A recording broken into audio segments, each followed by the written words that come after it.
Where does creativity fit into compliance? In more places than you think. Problem solving, accountability, communication, and connection, they all take creativity. Join your hosts, Tom Fox and Ronnie Feldman, on Creativity and Compliance, part of the Compliance Podcast Network. In this episode, Tom Fox and Ronnie Feldman take up the topic of debunking comedy and compliance concerns in compliance communication and training. We take a look at some of the most common objections that Ronnie hears when he's out talking with clients and potential customers, and the responses that he gives to demonstrate why comedy can be a powerful tool for your communications and training. Hello, everyone. This is Tom Fox backing in with Ronnie Feldman for another episode of Creativity and Compliance. Today, we're going to debunk myths, and specifically debunk myths around comedy and compliance concerns. So, Ronnie, first of all, welcome back. Thank you, Tom. This is one of my favorite subjects, getting to tell you all the answers to all the questions that I get constantly day after day. So thanks for having me on our show. Yeah, I'm a yes and kind of guy. I like to thank you for making this happen. So, Ronnie, one of the things that's intrigued me about your work is you work with literally some of the most conservative business organizations there are, and specifically financial institutions. But you've done some incredibly creative work with them, and I don't know if they had that creative spark. You were able to maybe guide them to having a little more creativity in some of their compliance programs. But it's always struck me that you had to overcome some initial reluctance simply because of really the conservative nature. And even in the non-financial institutions you've worked with, I've heard you have to answer a series of questions that seem to be pretty consistent. So I thought maybe we could go through some of the questions you've heard the most over the years and really debunk the myths, and maybe just start with that basic one. Hey, we're a financial institution. We're inherently conservative by nature. All our employees are accountants or have financial educational backgrounds. We're just very conservative, and we don't do comedy. We don't do funny. We may not even do anything interesting. How do you answer something like that? It's really interesting. It's the most common question I get. So something intrigues people about when we say comedians who do compliance or entertainers who do employee engagement. Something intrigues them about it, and which is why I'm having the conversation with them. But it's almost always the first thing out of their mouths, which is like, I think this would be really great, but we have a conservative culture. And it kind of drives me crazy. What they're saying is that they're not a part of influencing their culture. Like we're all part of our own corporate cultures. And their statement that like this, I think this is great, but we're really conservative, is sort of their statement is separating them from their culture, which is not true, because we all have a part to play in influencing that culture, and particularly ethics and compliance and corporate risk professionals, because they touch the entire organization. And I would say that their cultures are conservative because they are choosing to communicate conservatively, right? The culture is what it is because of how the people in it behave. I think it's important to really break down what they're saying and debunk that within this debunking question, which is that conservative approaches to training and communication are ineffective. So if your culture, you talk about your culture and then you talk about your training and communications that influence that culture. Well, we know that the bad bloated e-learning that almost everybody does doesn't work. People don't learn. They actually learn that you don't care enough to make it interesting, and it seeds the idea that it's not important. And it hurts your reputation, which means that they don't ask for your help and support. So to me, when I hear that, what I realize is the question is really about something else. Their question is about, when they say we have a really conservative culture, what they mean is that they are nervous about fighting the internal political battles around doing something provocative and interesting, which makes sense because the corporate risk community is risk averse, right, by nature. So this is why it's really important to build a business case for why doing things that are short, entertaining, and interesting, because it is a better solution. It helps you stand out and get noticed. It helps you build goodwill. It makes both cognitive connections and emotional connections, which helps with recall. It keeps information top of mind, which improves ease of access to information. And ultimately, it influences the culture so that you can create that social environment where people will ask questions and report concerns, which is really what this is about. So long story longer, when people say that, you have to obviously validate that, but really break down why they're asking that question and really give them information for which to fight that internal political battle. And that information exists because short, entertaining, more frequent communications is a better solution. So you need to arm them with that information so that they can fight that internal political battle and offer their companies a better solution. So Ronnie, now let me turn specifically to comedy and humor. One of the questions I've heard that you've talked about over the years is it's not just that we're a conservative company, but it's, hey, we tried comedy once and it didn't work, or no one thought it was funny. You're, frankly, an inherently funny guy, and you have the ability to communicate your concepts and your thoughts in, I think, a very humorous way. Unfortunately, some of us don't have that skill, and I include myself in that category. But how do you get over sort of that specific concern that we tried it once? It's not that we're afraid of it, but we tried it once and either it didn't work or it backfired. What do you say to that? Before we get to that answer, we're going to have a quick word from our sponsor.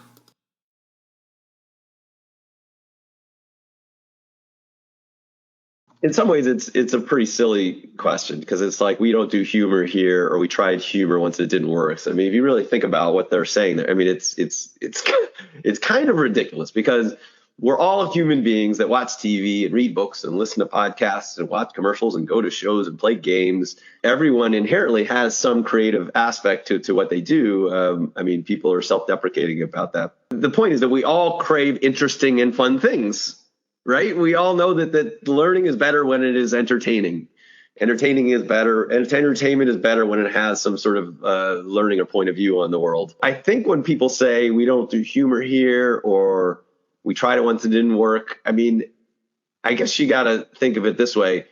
If they say they tried something and it didn't work, my guess is A, they were measuring the wrong things. It's like, what does it mean it didn't work? Does that mean that they pushed out a funny video and they had a couple complaints? You know, maybe they did. If they did it really wrong, then there's something offensive there. But more often than not, I think it's because they're measuring the wrong things. They're not thinking about how their engagement level was, how that provoked conversations. The other part is that maybe they pushed a thing out, had the right intention and a bad execution, right? Because as you say, not everybody is wired to create short comedic content around these very important issues.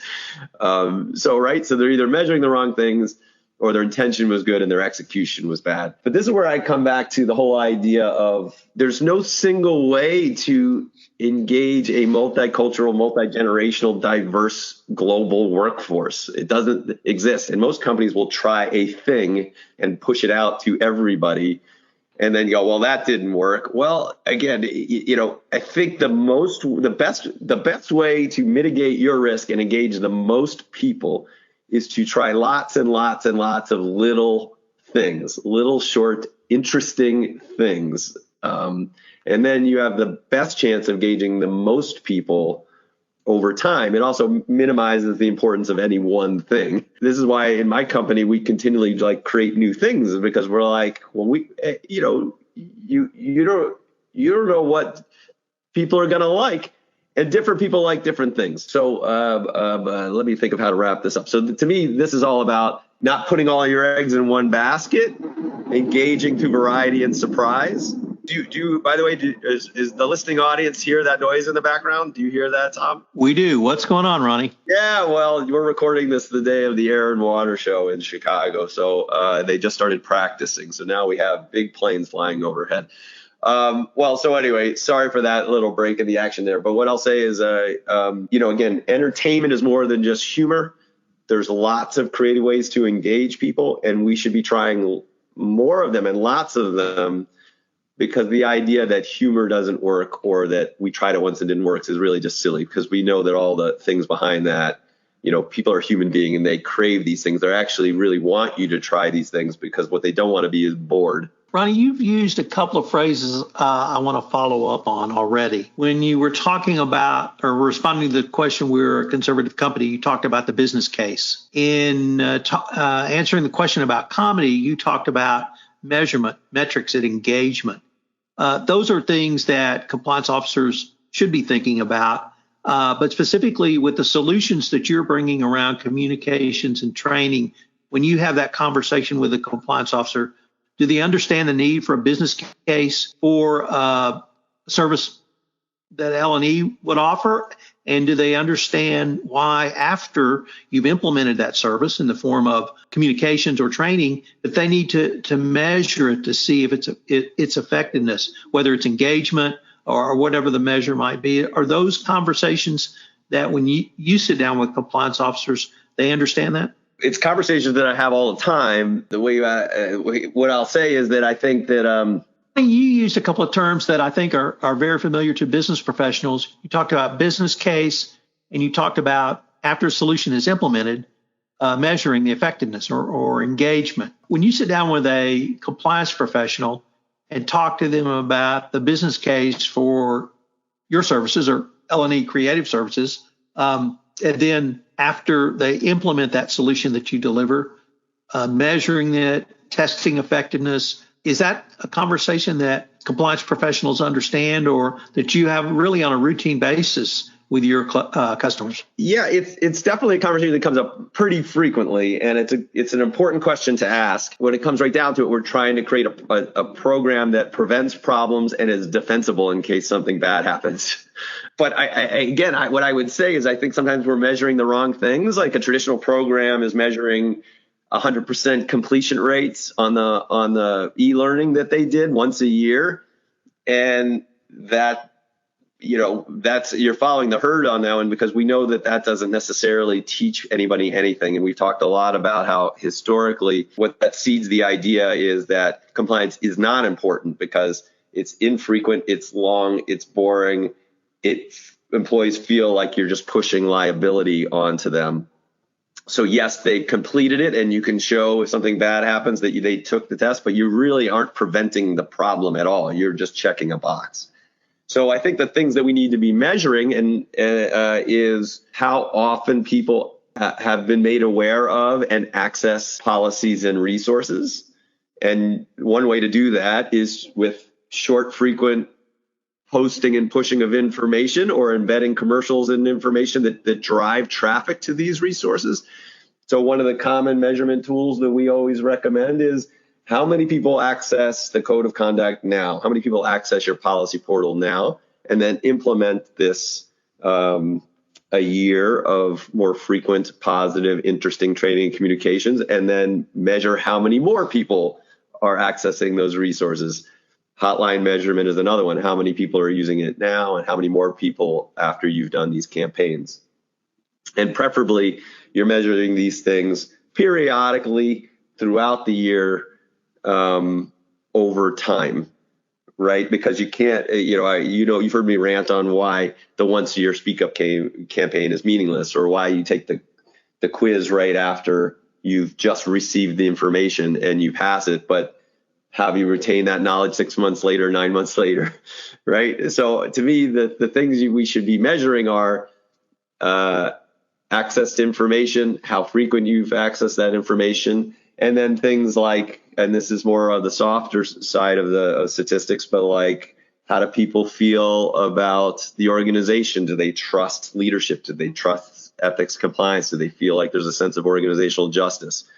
I think these are the things that we need to be measuring more frequently, and then seeing how they influence these more positive, frequent, entertaining tools shift the culture over time. Ronnie, how do you deal with the question of, we're concerned about compliance fatigue? We have annual training. We have some messaging. I send out reminders. The compliance function sends out reminders. We just bought some bots that send out reminders automatically to anyone who travels internationally. We're really concerned that if we put something else out there, we're just going to induce greater compliance fatigue, and then people will it will turn them off. Yeah, it's a fair question. So what typically I'm approached and they'll say, hey, we're intrigued by something about comedy and compliance, et cetera, et cetera. And then more often not, then they're like, because this is our compliance training month, right? This is when we're going to jam all that training at everybody, and we want to make that better. And that I take that call, and I like to help them make that training better. But I immediately shift to like, but what are you doing the rest of the year? How are you doing that drip, drip, drip drum beat of some people call it nudge learning or burst learning, or I would call it advertising, communication awareness. What are you doing to keep these things top of mind?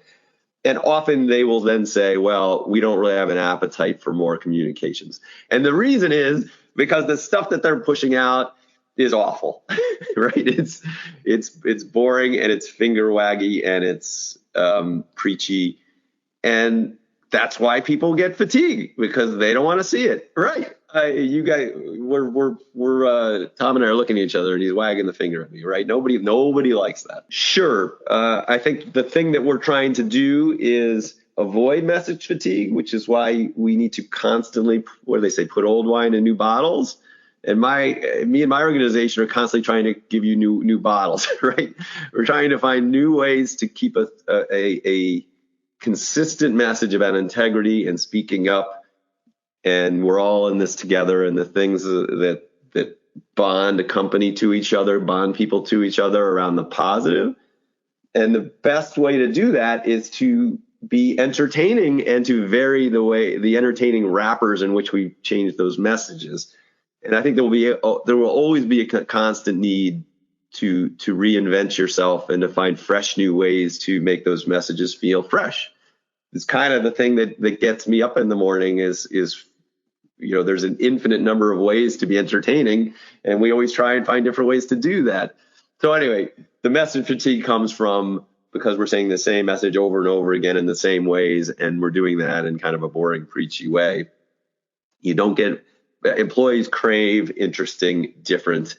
They crave anything that stands out and gets noticed. Now, not everyone's going to like everything, but what they will do is appreciate the effort, and they'll appreciate the intention, and that starts to build that muscle of like, oh, these people care enough to be interesting and entertaining, and they care enough about me and my time to try and engage me. So, Ronnie, you have pitched to the compliance officer, you've pitched to the CCO, you've had some pretty good discussions, and they say, well, you're going to have to talk to my boss.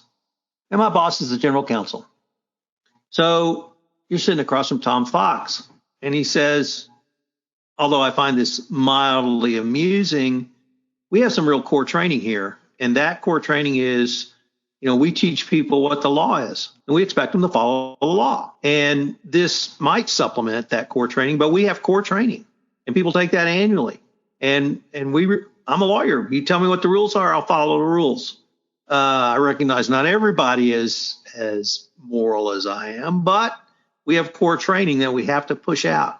How is what you do going to help us in getting our message of the core training that we have to, or we feel like we have to push out going forward? How do you respond to that? Yeah, it's a great question. Fortunately, I think the world is coming our way, meaning that let me start this over a different way. So when they say we have to execute this foundational core training first, my first question is, do you? Because there's mounting evidence that that's not required. There are some things like, there's still a lot of state laws about harassment in certain hours and things like that. And the intention behind that is to obviously make sure people are addressing these important issues. But as you and I have discussed before, the DOJ said last year that, they're looking for shorter, more frequent, more targeted training, and more frequent communications as recommended. They're looking for programs that prevent problems. The interview I read with Hugh Chen, who used to head up the compliance part of the DOJ, she says there is no required certain amount of training. We're looking for programs that prevent problems, and you need to build a case if something bad happens of why what you did prevented that problem or thought you would prevent that problem. And so really what we're looking for is an effective program. And we inherently know that annual e-learning, we keep coming back to it. We know that doesn't, the fact that they say that they understand the rule and that they've passed the test doesn't mean that they're not going to do the bad thing, because there are other forces at play, right? There's the social environment. This is how we do things around here. That influences how people behave, and the leadership environment. Do they trust leadership? Because if you don't have those things, good people often do, quote unquote, the wrong thing. What is that? There's that phrase. There's that behavioral psychology phrase that it's escaping me right now. But it basically is that we overestimate internal stimulus, underestimate external stimulus, i.e., I'm a good person and I do good things and I understand the rules, but we all know that we sometimes act against those interests based on what the culture will support.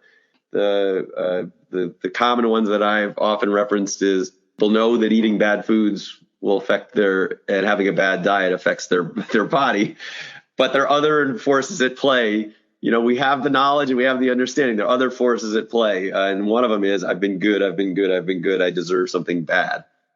And that kind of thinking also comes into the workplace. I've been good. I've been working really hard. I deserve this perk. I deserve this extra thing. That's one example of how understanding the rules and understanding the knowledge doesn't prevent problems. What does prevent problems is influencing the culture and getting enough people to say that's not right. We're not the kind of company to do that. And you can't influence that culture unless you're communicating more frequently, more empathetically, more interestingly, because you need to rebrand your culture. You need to influence that culture so that people don't behave that way. And you can't do that through a once a year big. So let me turn to another area that I've heard, and I've actually said when I was general counsel at a multinational company. We're a multinational company. One, I'm not sure U.S. humor would translate, but actually, more importantly, I'm concerned that I might offend someone by the use of what we feel like is very comfortable humor in the United States. How do you deal with that question or issue, Ronnie? Yeah, there's not an easy answer here, but it comes up pretty frequently, and let's talk about it. So the idea that humor doesn't work globally is certainly not true, right? It just presents a bigger challenge because people around the world are human beings that crave entertainment just like everybody else. And there are certainly cultural dynamics within countries and regions. But remember, even within countries and regions, it's not a monolith. There's a variety of different sensibilities within those countries and regions. Right? I usually come back to the idea that there is no one size fits all solution, and most companies, because of time and money, push out one big thing to everybody, or they want to be equal, and that's a good intention too. Like, I want to make sure that whatever we present is equally presented to everybody, which requires you to translate everything to everybody. And again, some of those things are difficult when you're trying to address multiple cultures and multiple generations and multiple sensibilities. And then what ends up happening though is everything gets watered down, and you end up presenting something that's ineffective and milk toast, right? It's boring. It doesn't. The best solution is the more that you can target your audience. Create something for Asia Pac, create something for EMEA, create something for the more you can segment it, the more that you can create for those sensibilities. That's difficult because of time and money. So again, I come back to try lots and lots of little things, because it minimizes the importance of any one thing that you push out. Not everybody's going to like everything, even within that country or region. So you're either creating lots of tools and resources, a lot of interesting communications, a little interesting burst learnings, and giving that to them and saying you push out the ones that work for you, or you're pushing out these things to everybody, and you're knowing that some are going to work well and some are not, but over time you're going to engage more people with your short, fun, interesting things. There is another part of that, which is like, the actual kinds of humorous, entertaining, comedic things, there's some things that work better globally than others. You typically tend to do less wordplay for a global audience. We tend to sometimes create things that have less text on screen, things that are more musical or more physical or more visual. There are different ways to address these things, but that's getting in the weeds a little bit. But the idea of it's in the execution, right? So the pushing out the big global thing to everybody sort of causes that problem. The more that you can come with that more targeted approach, the better. And if you can't do that, engage through variety and surprise.